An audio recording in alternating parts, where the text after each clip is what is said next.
Hello and welcome to the Surgical Spirit podcast. I'm your host, Dr. Haidar Al-hakim, the Third Eye Doctor.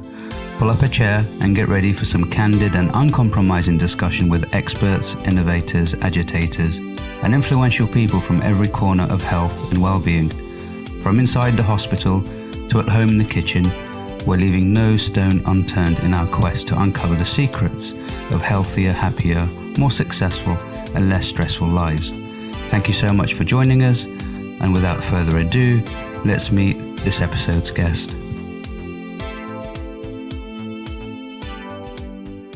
Hi Mehwish, how are you doing today? I'm good, thank you. How are you? I'm well. We were just talking about, just before we went online about how, we get coughs and colds, and it's kind of normal before the pandemic. And it kind of went a bit weird during the pandemic, normal coughs and colds and ailments and backache and knee pain and God knows what, which was sort of, quite straightforward. Went a bit, I don't know, it went sort of topsy-turvy. I think certainly there's been a lot of changes in people's perceptions of health, and the importance of health, I think, has dawned on a lot of us. I think there's definitely been a change in what we class as minor ailments and other ailments that really need attention. And I think people have really started reflecting on their well-being and the importance of looking after themselves. I think that's definitely caused a shift in a lot of workplaces and work environments, but also in a lot of people changing the way they view their work-life balance. Do you think people have taken on more responsibility for themselves in terms of health since then? Yeah, I would like to think so. I think certainly in my role as a GP and in my role as a coach, I'm finding people are definitely bringing a bit more attention to the importance of work-life balance and really giving time to their families, giving time to themselves. Whereas I think previously we were in a very fast-paced environment, aren't we? We're sort of chasing our tails, we're very career-orientated, we are very time poor. And I think that's been something that people have really tried to change over the last 2 years. And I think that's a positive thing. Yeah. I mean, I guess, the onus is less on us and sort of more on a sort of collective and, more on a holistic or sort of broader society that maybe we can share this burden rather than just being on the shoulders of the healthcare professional. I'm all for holistic health. I do think that we need to pay attention to the mind-body model, as it were, and how the environment really affects us as individuals as well. And then literally everything comes from us, isn't it? It starts with self, and then whatever we give out comes from within ourselves. But ultimately, our environment will impact on us in varying ways as well. It's all sounding very spiritual. What's going on? I think it's the name of your podcast, right? Surgical Spirit. I think I'm in the flow now. So I mean, were you more interested? I mean, sort of growing up, were you more interested in, like the spirit and all that? I mean, I was really interested in, the mystical realm of existence. I always find that really fascinating, and growing up within a religious family, that's what we're kind of talked about, really not much about materialism, more about the metaphysics. Did you sort of have that environment, or was it totally a no-go area? I think I was in the best of both worlds, whereas, a lot of importance was given to academics, so the science world, as it were, so based on hard facts. But at the same time, I was a very avid reader, so I would love to read books, and it was almost like an escapism. So you'd go into the world of the mind, right? I would love books by Enid Blyton, for example. The Magic Faraway Tree was one of my favorite books. And I think I was a deep thinker because of that, and I would question a lot of things. And I think really because of the way my life experiences panned out in childhood, I became very attuned to intuition. And intuition always then falls very closely with spirituality. And I think although I wasn't in a very practicing religious household, I think the seeds of morality and values and spirituality were perhaps sown around that time. And then I've kind of just grown it myself as I've got older. Yeah, yeah. And why do you say that intuition is close to spirituality? Why would you say that? I think for me, intuition is really having that space to be open, to put your guard down, to put the filters down, and have that belief that there is a higher power beyond yourself that guides you, that supports you. And I think that's really important because one, it helps you get through the hard times. And it really grounds you. So it helps you practice, gratitude, but at the same time, it helps you to really tune yourself into other people's behaviors and actions and gain a better understanding. So it helps you form less judgments, which is always important. So it helps lessen those sort of what I call negative behaviors and negative attitudes.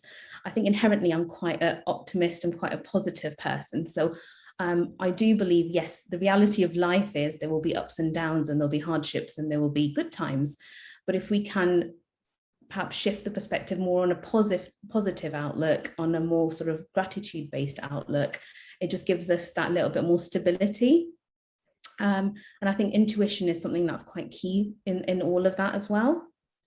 So it's a sense of sort of trusting that things will work out, taking that trust away from yourself essentially and putting it into the bigger self. I think it's a bit of both. So having that trust in your own capability, so knowing yourself, it's a bit of self-discovery, but along the way that knowing that you've got perhaps a predestined path, which can always change, right? Because life is all about change. So it's a bit of having that control, but also giving that control away. It's all about balance. So you think like the sweet spot is somewhere in between the two? I think so. If you can find that sweet spot, yeah, definitely. Yeah. I mean, I found that giving control away was very difficult, and as a child, I used to get very angry about that. Typical example, if I lose a tennis match with my younger brother, I felt that was a loss of control, and I'd get very, very violent in those situations, because I thought, I'd be okay, but then I wasn't okay, and then it sort of, I lost the plot. But now, I can't play tennis anymore. Well, I mean, I can, but not as good as before. My brother beats me all the time, and it's absolutely fine. What can you do? I guess you learn a lot about your emotions through these experiences, though, and I know you've written about it in your book. And I think that's important to actually feel each emotion as it comes, whether that's a harsh emotion or a good one, because it gives you that perspective. And I think certainly from what you've written in your book, you had that shift in perspective come because of that emotion. Yeah. What did you think of the book that I wrote? I really enjoyed it. Honestly, you're not just, I haven't paid you for this, I haven't. No, you haven't. No, you haven't. Good. And I will say I really enjoyed it because I found it raw and honest. And I think I've got to that phase in my life where if I'm going to give time to something, I've got to enjoy reading it. So I did thoroughly enjoy reading it. I found it very honest. I found it very reflective, and I found it very thought-provoking, and I could relate to sections of it. And it was almost like a conversation in a book, which is what I really liked about it. And I know people have different perspectives on these sort of books, but I definitely did enjoy it for those reasons. And you said that you're sort of a fairly positive individual. Where did that spring from or stem from when you were younger? I think it's perhaps a part of my personality, if I'm honest. I think I was a very sensible, very calm, very mature child. And I think I very early on learned that if you were positive, things are always better, right? The circumstances are not going to change, your experiences aren't going to change, but how you feel is something that you can control. So if you feel happier or if you feel more positive, that's within your reach. And that gives a whole different perspective to the situation that you're in. So I think I've just carried on cultivating that kind of mindset as I've got older. And I think maybe sometimes it's, if you're in a lot of negative situations, very difficult situations, it's the thing that sees you through. And were you the oldest child or the only child? I was the oldest child, yes. I've got 3 younger siblings. So, I mean, I was the sort of second oldest, but I was the oldest son. I felt the pressure of, kind of, keep the boat floating and keep it moving forward. Did you have that sense as well? I think so. And I don't know if it's a cultural thing or whether it's an older sibling thing, but you do have that sense of responsibility that you are perhaps a role model, or you're setting the way for the others. And I think your behavior is really different. And I know that I'm very protective of my siblings. I'm very easygoing otherwise, until you mess with my siblings, and then, then I'm not. And my siblings will laugh about it because they're like, you're so chilled all the time, you're so easygoing, you're so forgiving. But when it comes to us, you suddenly, the protectiveness comes out. And I'll still, check on them now and say, are you home? What are you doing? Who are you with? Is everything okay? Can I do something? So you almost kind of develop that, I'll call it maternal, or, maternal instinct almost. And I think there's certainly a lot of pressure on the older siblings in general in terms of achieving or careers or how people perceive you. So I totally relate to that. When you're older, you get different pressures. Yeah, I definitely felt the sort of paternal instinct of making sure everything is done properly and in order, and that whole encouraging vibe, which is quite a strong paternal instinct, and supportive as well, supportive instinct. But I guess when I kind of burnt out and I found that I wasn't actually getting the support, I was like, oh, fuck it. I'm got to start looking after myself now, when that happened to me. I think sometimes when you're the giver, it's really hard to receive. Yeah. And it's really hard to give to yourself. And I'm certainly learning that as I've got older. And I think it's really kind of dawned in my 30s, really, that if you're that empathetic, sensible, mature individual, you're so used to giving out to everybody else that you find it very hard to give to yourself. And that's when that well-being balance gets disrupted. And that's something that we obviously then have to pay attention to. And who are your role models growing up when you were, that sort of super big sister? Yeah. Helping everyone and taking all the arrows. Yeah, on the chest. I don't think I had one particular role model, if I'm honest. I think I learned self-reliance very early. So that was one thing. And what I tended to do was, if I saw something good in somebody, I would pick up on that. And then somebody else, if there was a quality that I liked, I'd pick up on that. So I'd say I'd had multiple role models in that sense, that I tried to see the good in somebody, and then I'd try and take that away. Oh, come on, there must be someone. There must be someone who... No, if I'm honest, literally nobody. No celebrity, no kind of family person that I looked up to. No, I think I was a bit of a dreamer. I think I perhaps lived in this dream world of books and stories. So how about fictional characters and fictional stories that really inspired you? I don't think I had again a role model. I think I enjoyed stories that were, the kind of stories where somebody's in this impossible situation and there's an air of mystery, and then they problem solve and get to the bottom of it. So certainly Enid Blyton's books I really enjoyed, because it was all about freedom. It was all about these sort of magical worlds. I really like detective stories like Nancy Drew, because again, she was like this self-sufficient girl, picking up all the clues, getting to the bottom of things. And then just generally other books that were out there, really. So I think I drew a lot of my learning and my life experiences and my, role model material from books. But I wouldn't say there was one person that I would say, right, that's it. That's who I was living up to, and that's who I wanted to follow. Yeah, yeah. So, you know, you could have become a sort of detective superstar. I You know, could have. was that sort of on your mind, or was it all just doctoring from the start? You know, because of No, I wanted to be social. a writer. No, I wanted to be a writer. I was going to be Oh, this amazing author, penning amazing stories that everybody would love. But it's interesting because now I've kind of picked up on my love of writing now, many years on. And I guess, you know, in medicine, we do a bit of detective work, don't we? We do a bit of problem solving. It's not as exciting as the stories that we read, but it's there. yeah, yeah, absolutely. When did you decide that, you weren't going to be a famous writer, but really a doctor, and you kind of knuckled down and got into that instead? I think it was one of those predestined careers when you come from a South Asian family. You only have a set of sort of 4 or 5 things that you can do. And I was good at science. So it seemed logical choice. And going to a grammar school with friends that were going to do medicine, it just kind of naturally progressed from there. And if I didn't do medicine, I think I would have done a people-friendly career. So whether it was something, charity-based or something that was very much in terms of caring for people, I think that was always this kind of gesture that I had, that I'd go into a career that orientated me towards more sort of those giving skills.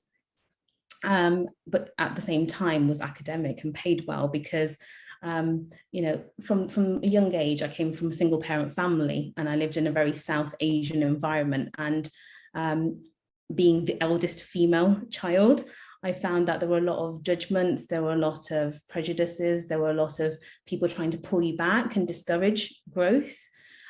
So it was a case of, if you are educated, people give you respect. And if you're smart, people give you respect. So it was always a case of, if I go into a profession that enables me that respect, people take me seriously. And if people take me seriously, then I can use my voice in the way that I need to. And it's a positive experience for my family and my siblings in that way. So I think those are sort of all the reasons that I went into a career in medicine, because 1, it gave me that stability. 2, it was sort of a respectful profession. And number 3, it was something that I was going to be able to use my skills to the best advantage and give something back whilst still gaining something for myself. Yeah, and your siblings are all sisters, or you have brothers? I have 2 younger sisters. One's also a doctor. So the second youngest went into medicine as well. My brother didn't. He was a bit of a rebel and has done various different things and is now settled in sort of business. And the youngest one is in university and she's doing psychology. So she's going to fix us all. Oh, yes, definitely. Yeah, absolutely. And your younger sister who's doing medicine, Yes. how is she kind of different to sort of how you've done medicine? I think she got inspired by the TV shows like ER and Casualty and House in particular. I think House was one of those shows that she really enjoyed watching. And she's about 7, 8 years younger than me. And I sort of said, "Are you sure you really want to do medicine? It's a hard job, you know." And she was like, "No, I absolutely want to do it." But it's interesting because she's a GP now and we work in the same locality. And we've never worked together and we haven't particularly sort of trained together or anything like that. But people that work with both of us say there's an uncanny way that we work in the same way and we communicate in the same way and we have the same work ethic. It's sometimes really intriguing, isn't it? Whether it's genetics or the environment or, perhaps the time we spend together, that we have that same kind of outlook towards our work. And, does that surprise you, given that you've grown up with her and maybe she's a different temperament and personality? Absolutely. I think we have very different personalities, but it's always interesting to find out what people think from the outside.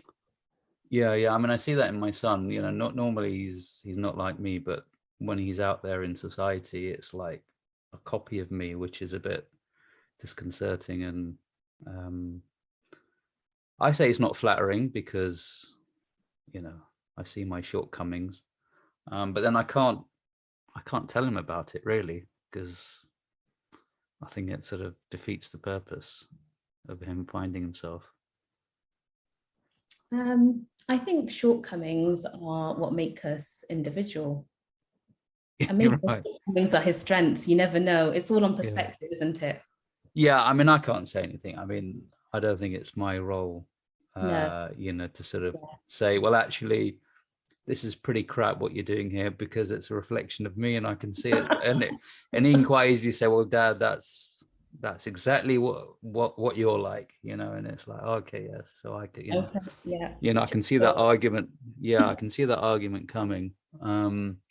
But yeah, it's interesting because then you kind of, um, solve or set your ways better. I see that sort of sometimes. Yeah, it's interesting. So, did you kind of fall into GP, or was that the kind of plan to start off with, becoming a doctor? I wanted to be a cardiologist, actually. All right. That was my niche area that I really enjoyed. Um, and then I think I eventually decided that I quite liked the continuity that GP gave me. I quite liked following people through. It's my love of stories. I liked finding out what had happened with people's health, or little things like hearing their stories and having that relationship and having that continuity. And when I did my training, I had some GP posts, and I thought I get to do a bit of everything this way. Sometimes it's just a case of listening, sometimes it's a case of problem solving, and sometimes there is the excitement of picking up unusual scenarios or really seeing people through difficult phases of their life. So it was a case of, well, I can use all my clinical skills, and I can use all my soft skills, and I can use all my empathy, and I just found it really rewarding. And the fact that it gave me better hours, I won't lie, and it gave me the choice to do other things outside medicine as well, and I could explore special interests and other interests outside medicine as well. So that's how that kind of came about. What other things were you interested in other than medicine at the time? I wanted to do various things, actually. I think I wanted to do a lot of volunteering work abroad. I wanted to explore sort of charity avenues, give some support to community centres in terms of raising the profile of education for women, particularly of South Asian backgrounds. I found that was something that was not really progressing, particularly in the localities where I was working at. So there was a lot of that kind of work that I wanted to do. And I'll be honest, I think once you start working, life gets so busy that you let go of some of these interests that you've always had, because you just get into the autopilot of living your day-to-day life. And I think it's more recently that I've kind of come back to, well, I've got the opportunity, I've got the time, and I've got the means. So I will start exploring all these other things, which is how I've got back into my writing and my coaching and having a bit of a social media presence and things like that. And in doing so, you start overcoming some of your own limiting beliefs and, stepping out of your comfort zone and everything like that. So it's been an interesting process from starting out, 15 years ago as a doctor, and then developing into a GP, and then sort of being a GP for 10, 11 years now. And then how that's kind of changed, and how my role has changed, and how the perspectives have changed about where I saw my career going, and how it's sort of going now. So you haven't actually delved into the world of charity work. Is that still sort of a plan, or did you get involved? I do a bit. So I do a bit. I've got a few friends that are actively involved in charities that talk about education for women. And in the locality, I do, sort of talks about raising the profile for women pursuing careers. And that can be young girls, that can be women with families. It doesn't have to be education, it can just be exploring talent. So if they want to bake, if they want to sew, if they want to explore a hobby, if they want to become home entrepreneurs, that's absolutely something that we should encourage. So I've done some work around that. The other thing, obviously, we've touched on this before, is that I am very keen to raise awareness around the special needs and disabilities world, and that's through my own experience. So I do a lot of work around that. So whether it's talks, or whether it's fundraising, or whether it's making like a supportive network for parents. So I try and find avenues and opportunities to do that. Yeah. I mean, that's a topic we can come back to an important topic that we can come back to. In terms of sort of the whole notion around coaching, because I know that you're interested in coaching. Where did that come from, and how did that start? By chance, actually, I went to I think it was a free business coaching event with my brother. He just wanted someone to tag along with him, so it wasn't awkward for that weekend. So I tagged along and got really intrigued in the other courses they were offering, which were coaching, business coaching, and NLP, neuro-linguistic programming. And I got intrigued because it was a means of communication. And I thought, well, day to day, we have to communicate. So how could I make that better? How is this different? Why have I not come across this? And my husband works in the retail world. So NLP is quite commonly used in sales environments. So it got me thinking, and I thought, well, this is really intriguing. Let me research a little bit more. And as I was researching, I came across a trainer who had also done some medical work. And I thought, medical NLP, this is really interesting. You know, why haven't I come across this before? Gave him a phone call, and turned out he knew one of my GP trainers. So small world, you get talking and you start talking about your interests. And he said, why don't you do the course? Why don't you do the NLP practitioner course, do the coaching? That's something you'd like to do. And that's how I kind of fell into that. And when I did the training, I really enjoyed it. And an extension of that was clinical hypnotherapy. And this, again, falls into the sort of realms of the mind and spirituality and love of stories, because hypnotherapy scripts are essentially stories. And so I did all of that. And it was an interesting process, because whilst I was doing that, I think that was the pivot for me. So it was a pivot in the sense that everything I'd perhaps been holding on to in terms of baggage was something that I could release and say, right, okay, well, these things don't hold me back anymore. And gave me a fresh perspective of where I could go with, you know, the kind of circumstances I was in, or the skill set that I had, or actually that vision that I had for making a difference in some capacity. And then you just get really focused with that. And it then just kind of progressed from there.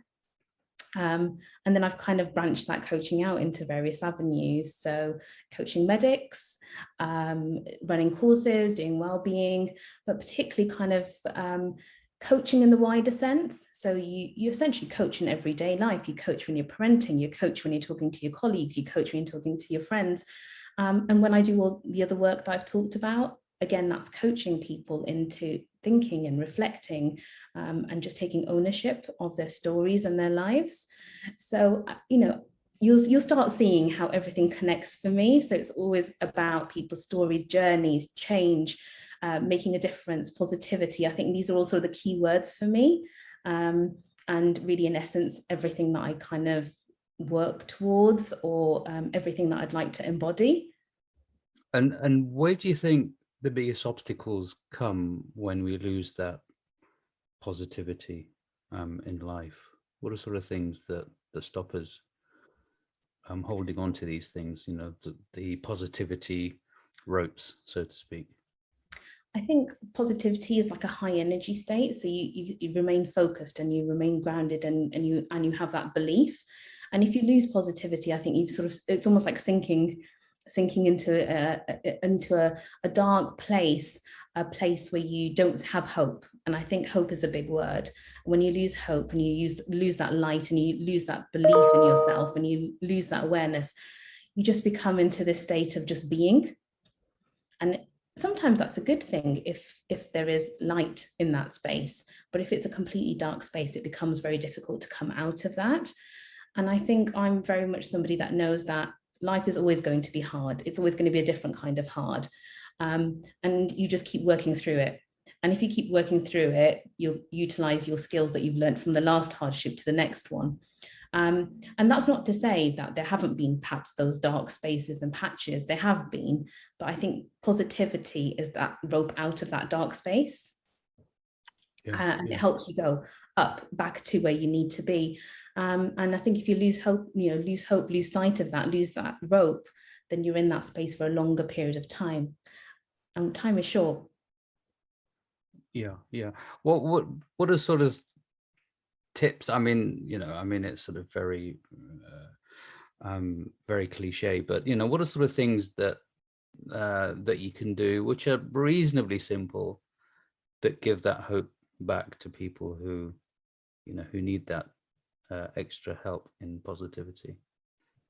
I think acceptance is the first thing. So acceptance of your circumstances, acceptance that this is hard, and everything that entails. So is it hard for you? Is it hard for those around you? Secondly, it's that validation. So every emotion that you're feeling, whether it's good or bad, is valid. And thirdly, allowing yourself to be in that space, to have that emotion and to have that time and that moment to accept it. And then the next phase is really the next steps that need to get you out of that. And there's no time frame for those steps. You can take the time that you need because everybody's different and everybody's circumstances are different. But those steps need to happen. If you get stuck at one stage, then you're just stuck. There is no movement, there is no momentum. And I think that's pretty much how I would encapsulate that phase in your life, that if you are stuck, you must just keep that momentum going, slow as it may be. Yeah, and do we have that innate ability to step forward, or do we need help from other people? What do you think of that? I think a bit of both. Yeah. Everything, like I say, everything starts with self, so you have to allow somebody to help you as well. So I think that's one thing, and you have to allow yourself to receive that help. So there's a lot of that. But we always have a lot of hidden abilities, and even our weaknesses, I call them hidden strengths, because we just haven't realized that yet. And we can pull out the bag, right? So we have an imaginary bag full of all these skills, all these strengths, all these resources. Some are weaker than others, that's absolutely fine, but they're always there, and we can tap into that when we need to. And other people can, help us in that capacity. We can take inspiration from people. So certainly if, you do have role models, or you have somebody that you can really aspire to be like, then that's something that can help as well in that situation. And certainly if we start believing that we can do things, then the steps become easier to follow through with. Yeah. And going back to, you said that you had baggage that you let go of. Yes. Limiting beliefs. Yes. Could you tell us what they were at the time? Yeah, so I think there were a lot of things. I'm perhaps what I would call a reserved person. So I was always that child in class that didn't want to put their hand up, didn't want to be seen, although I knew the answer. I didn't want any attention. I didn't want to be seen. I didn't want to be the center of attention, anything like that. And, talking in front of people, doing presentations, being visible was not my thing. It made me very uncomfortable. So that was certainly one thing. And I wouldn't be here talking to you now if I hadn't let go of that. And just those sort of, what everybody has, a fear of failure, fear of making a fool of yourself, fear of judgment, fear of what people are going to think, fear of sometimes trying something that seems impossible. You build up all these events of people telling you that you can't do something, and then you start believing that, and it comes back, and it's you protecting yourself in a way, but that's the hindrance. It stops you from doing what you really want to do. And sometimes you've got to get to that crux, that tipping point of like, you're in a really uncomfortable position. So either you're going to go backwards or you're going to go forwards. And often if you can let go of some of those limiting beliefs, it just propels you that little bit more forward.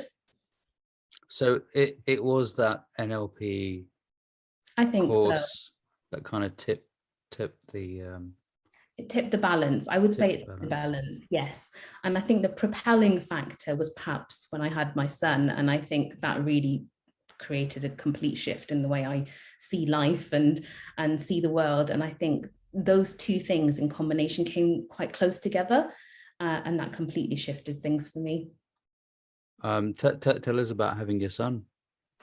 So yeah, quite standard. Decided to have a baby, obviously. Difficult pregnancy, difficult birth, and then really it was the changes after that. So it wasn't how you'd expect things. We always forward plan. We always create an image of what life will be like, and we create these goals for ourselves. And when that doesn't happen, it suddenly is like a barrier. Oh my God, and it hits you as an unexpected event. And so with Rayhan, he has developmental delay, he's on the autistic spectrum. So the whole process of you know, how he was developing as a baby up until now he's age 9, all the kind of challenges that came along the way. And I talk about not just health challenges and parenting challenges, we're talking about career challenges, financial challenges, relationship challenges, navigating the world and society kind of challenges. There was a lot, and it all came together. And it was probably the most vulnerable time for me, because here I was, okay, you know, no, it's not sailing along smoothly, but things were okay. I was in control, and then suddenly you feel like you're out of your depth, and everything that you know has changed, and then it's very much relying on that sense of self-reliance. Well, how am I going to get forward, and how am I going to get past this? And I think as he's grown, and because he's very neurodiverse, I think I've learned a lot from him, because he sees the world in a very different way.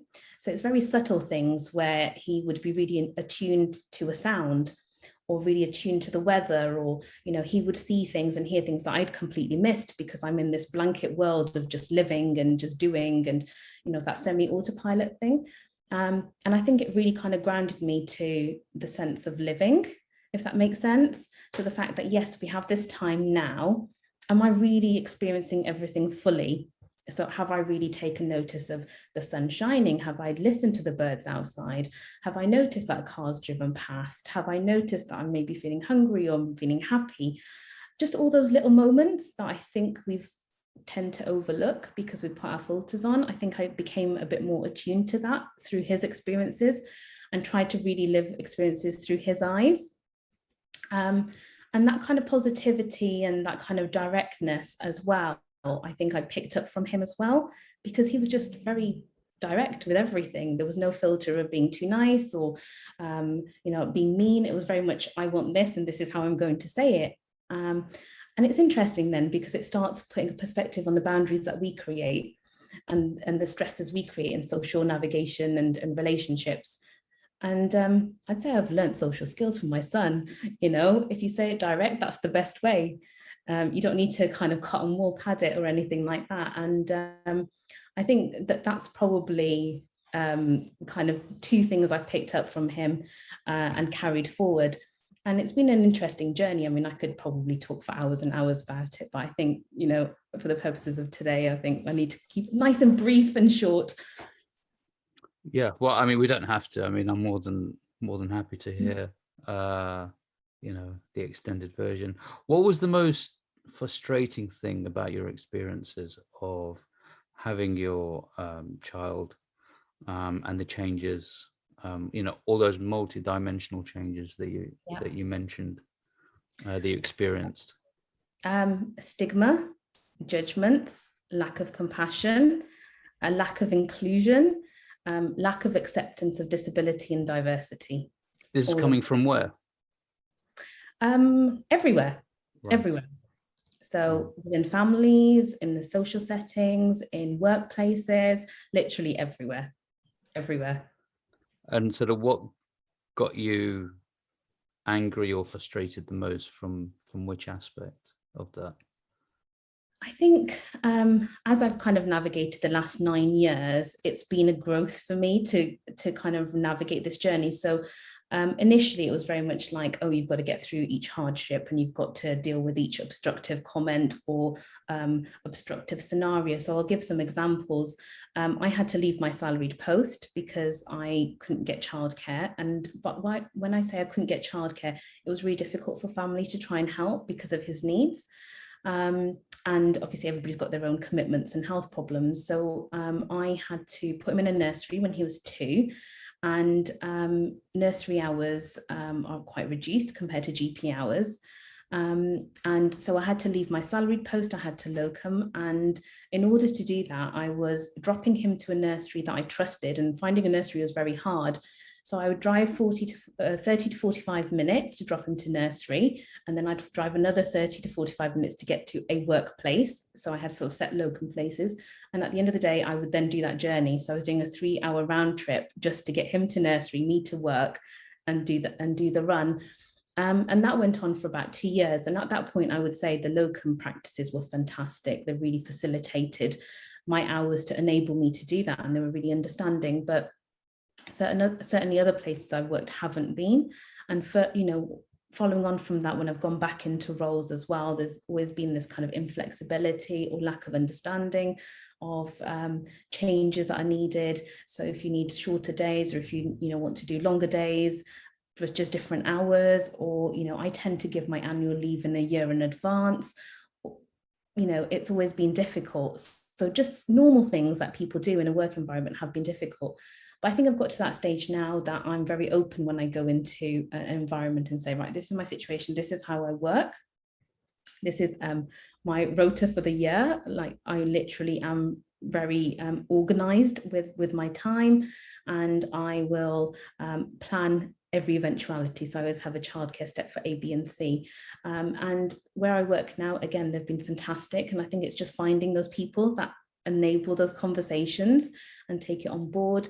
And I think that's really helped now in terms of my GP career, to be in a place that is understanding and accepting, and there's no fuss, there's no criticism, it is what it is. You can work that rota, because obviously by then your work ethic is well known in your area, so people kind of have that respect for you anyway. But then when it came to sort of nurseries, so first 1 or 2 years was fine because of his special needs. They then decided they couldn't accommodate for his extra needs. Private schools and private nurseries don't have extra funding. So then we had to go to mainstream. Mainstream, again, the obstacles are funding and how much care they can put towards a child. Can they give one-to-one support? Then it was sort of navigating all what they call the care plan pathway to get funding to support him to stay in school. So all those sort of challenges alongside that. And now we're homeschooled. So we've been homeschooling for 2 years. Because the education system just wasn't there for him, particularly post-COVID. We couldn't guarantee a one-to-one support. We didn't really have a tailored curriculum. They didn't have really high aspirations for his learning, whereas I know that he's got more potential. So then we've gone down the homeschooling route, and the frustration from that side is, well, if he was in school, there's funding, but for homeschooling, there's no funding, so we self-fund everything. Healthcare-wise, we know the NHS has limited resources, but for children that have special needs, there is no extra physio or OT or speech and language. Everything has to be private and everything costs. So there's all of that to take on board as well. If you go to school clubs, if you go to special interest clubs, they'll say they're inclusive, but they're not. And by that, I mean that they will not tailor the activity to suit the child, yet they're inclusive in inverted commas. And then just kind of how people perceive you as well. So there seems to be a lot of stigma around special needs or special needs parenting, or people perceive special needs parents to be really kind of demanding or really highly strung, and that perception is in healthcare or in social settings. And I think that's because you have to keep advocating, and when you have to keep advocating, you come across as pushy sometimes. So there's a lot of that as well. I think in terms of inclusion in family settings, again, there's a lot of stigma about disabilities and a lot of beliefs around disabilities. So you have to start piecing that apart and explaining and advocating and deciding where you're going to invest your energy and where you're going to take that away. Where else? I could go on and on. Lots of things, lots of challenges. And how do you, you touched up upon it, how do you keep going? I mean, there is no alternative but to keep going.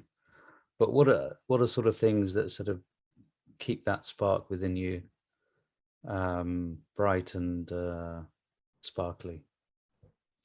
I think it's having that sense of purpose, really. So I know what I want to do in life. So I know that I'm going to continue working as a GP because I enjoy that. And I know I can do all my other interests. And it's just having that awareness of how much can I give and how much time can I give? How much time does my child need? So it has to be partnership. So my husband has to be on board, and he is on board, which is how we manage it between us. And then I think over time, we have selected the circle that we need.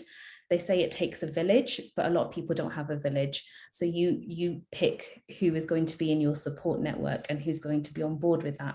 And you just remove anybody that is toxic or negative or draining you of energy, you just have to. And I think you have to set those boundaries and say, I'm really sorry, but my time is precious, my energy is precious, and I only have limited resources of that, and go forward like that. And then, like I say, everything else, your values come into play. And I think, and Rayhan's a very positive child. He really enjoys life. And I think that rubs off. So even when you've had a bad day at work, or if you're really tired, I think for myself and my husband and even my siblings and the wider family that is in our social circle, his energy and enthusiasm rubs off on all of us. So he truly celebrates life. So any excuse for a party or a balloon, or the world is magical, it's fantastic. And everybody that meets him will say, he just loves life. He just loves everything. Everything is amazing for him. Whether it's raining, he'll be like, oh, wow, it's raining. Oh, look, there's a rainbow. Or like just little things that we just take for granted. He thinks everything is amazing. And that has to rub off on you. Yeah, absolutely.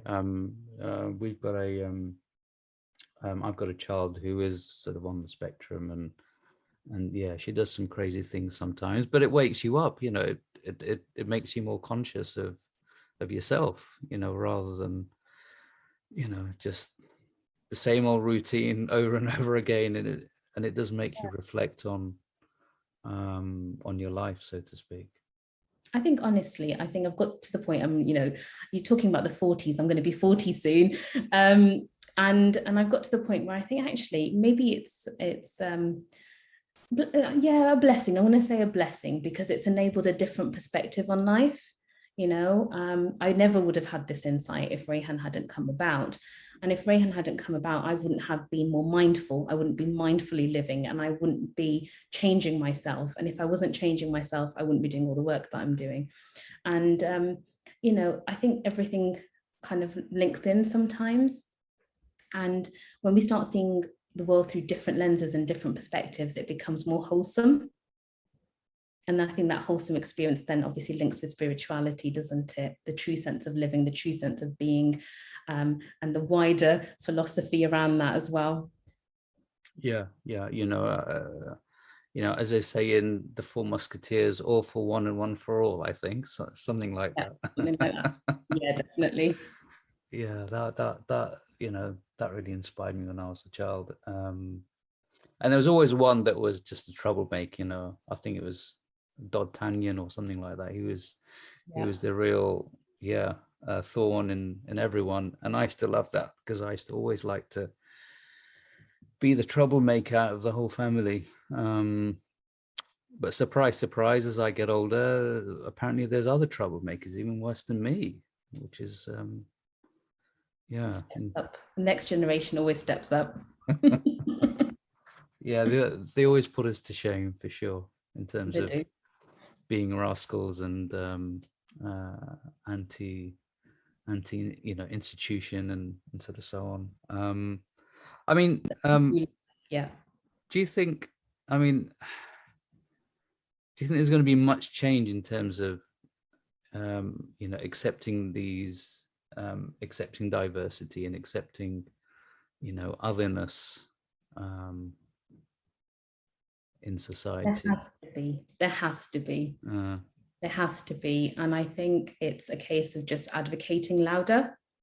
And if enough of us advocate, it gets heard. Where do you think the cracks are going to happen, so to speak? Cracks always happen close to home first. Right. So if you can change your inner circle, then they will in turn change their inner circles, and then it's a ripple effect. So then that circle becomes wider and wider and wider. And any capacity that you get to talk about things, then you should. And any forum that you get to raise awareness, then you should. And if you have the means to speak up and do something. So for example, I've recently done a talk for one of the local VTSs on special needs and disabilities, to say how as GPs we could make their experience better as patients. So what do we need to be aware of? Because that's a learning gap for us, perhaps, that we haven't even realized. So until somebody raises it, you're not going to pay attention to it. So it's those sort of things now. And I truly believe that differences can be made through little steps. And if you are in a position where you have a bit more of a platform to speak up, or you work in an area where you can make a difference, then if you start doing it, then people will start following. So it's creating that inspiring space, as it were, and finding that network of people to do so. And if you can do that, that's how change happens. It always starts off small. We can't go for the full thing. We always have to do what's within our means and hope for the best. And I think that's something that I really believe that I would like to continue doing, because I'm already seeing the changes that are coming from those sort of conversations. What kind of changes have you seen so far? So even within sort of my own family network, I think there was a lot of ignorance about neurodiversity. And I can just see now how relatives will treat Rayhan differently, and they'll be much more accommodating. So if we go to a wedding, it'll be a case of, oh, is it going to be too loud now? Do you want to step out for a bit? Or they will try and accommodate. Or if we go to somebody's house, they'll very much know that he likes light switches and light bulbs, and they'll literally take him for a tour of the house to try out all the light bulbs. So it's little things like that, and it becomes heart touching, because you can see that they've paid attention and they've really thought about it. And that really adds up, and it gives that kind of reassurance that they've really taken this on board, and they've really tried to adapt their own behaviors to be flexible. So that's sort of in the inner circle. And I know that when I talk about things on social media platforms, people do engage, and I do get messages about, this is really difficult, or, we are going through this sort of hurdle with the education system, or, it's just tough in terms of South Asian family setting and how to navigate that. And certainly from the talk that I did with the VTS as well, the trainees just gave really good feedback and said, actually, we hadn't really thought about this too much. And it's given us that little bit more of insight of how we might change our clinical practice next time when we're consulting with somebody who has, disabilities or special needs, and how we can make it better.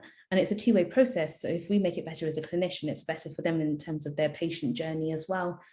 So there's a lot that comes when you do something. There's always feedback, criticism, obviously, but then that can be constructive, or actually then that you're not quite going the right way, so you just adapt to what you're doing.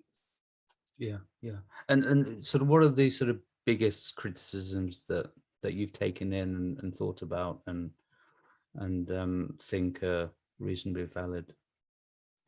I think that the main criticisms are when people have very fixed beliefs about something. So certainly when you talk about special needs and disabilities, there can be a lot of religious beliefs around it. There can be cultural beliefs around it, and people get very fixated on that.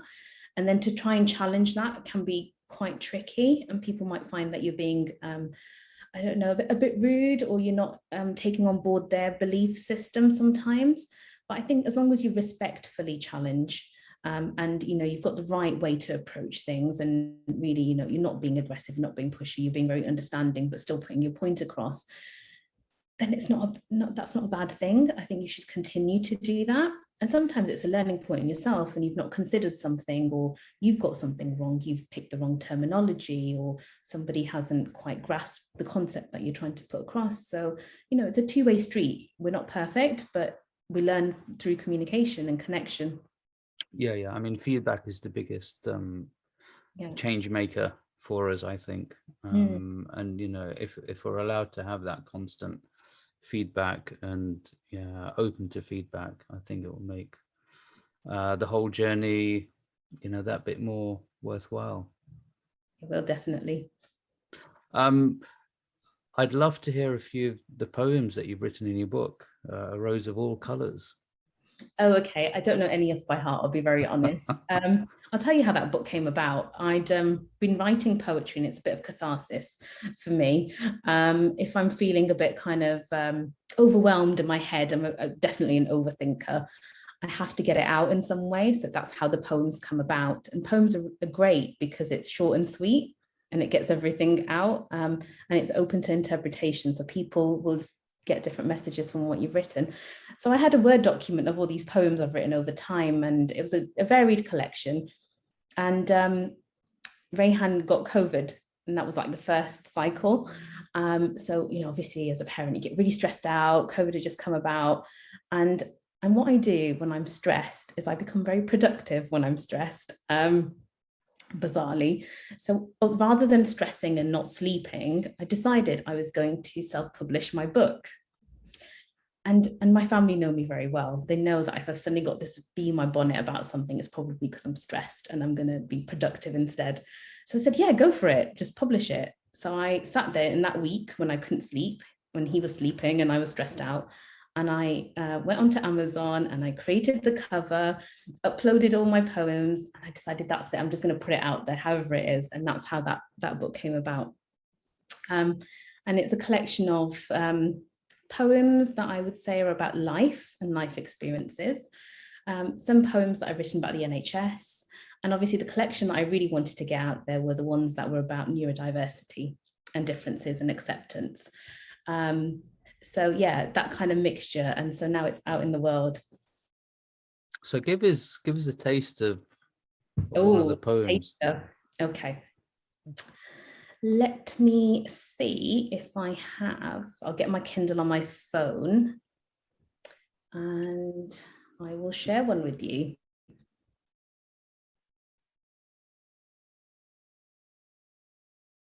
So it's opened up automatically. I'm going to go with the one that it's opened up with. So it's called Potential. Right. Potential is infinite. Why do we box ourselves within the limits of our mind? See how the rain falls and rises to create infinite clouds across the vast sky.